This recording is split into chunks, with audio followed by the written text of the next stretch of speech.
Bea Alonzo handa ng magkaanak ng marami kay Dominic Roque. Kung ang kapuso actress at vlogger na si Bea Alonzo lang ang masusunod, talagang gusto niya ang magkaroon ng maraming anak.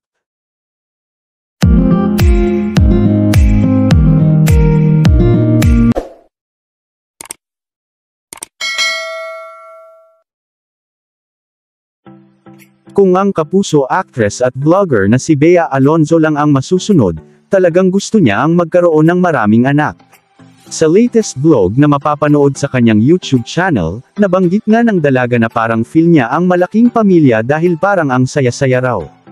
Sumabak ang special guest niya sa bago niyang vlog na si Small Laude sa Walang Kamatayang, Lie Detector Challenge, at sa isang bahagi ng video ay napag-usapan nga ang pagkakaroon ng mga anak.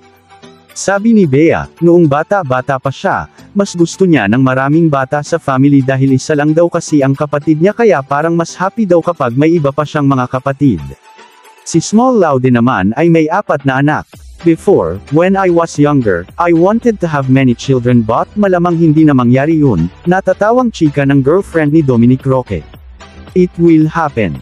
Ang gwapo ni boyfriend, hirit uli sa kanya ni Small Laude. Pagsang-ayon naman ni Bea, yes, sayang naman yung lahi, di ba? Sa pakikipagpalitan ni Bea ng mensahe sa kanyang social media followers, sinagot ng aktres ang tanong na, "You're not getting any younger po? When will you get married and have kids like Marian Rivera, Ann Curtis, Jeneline Mercado, etc." Reply ni Bea, "May taxi. Hindi ako nagmamadali. I'd like to take my time. It's not a race after all. I believe we all have our own timeline," sabi pa niya. At sa tanong kung ano ang mga qualities na nagustuhan niya kay Dominic, "The way he loves me, the way he takes care of me. Sarap pala ng inaalagaan." 2 taon na ang relasyon ni Bea at Dominic noon lamang January 2023 at inamin ni Bea na nagkaroon siya ng trust issues bago sila naging magkarelasyon ni Dominic.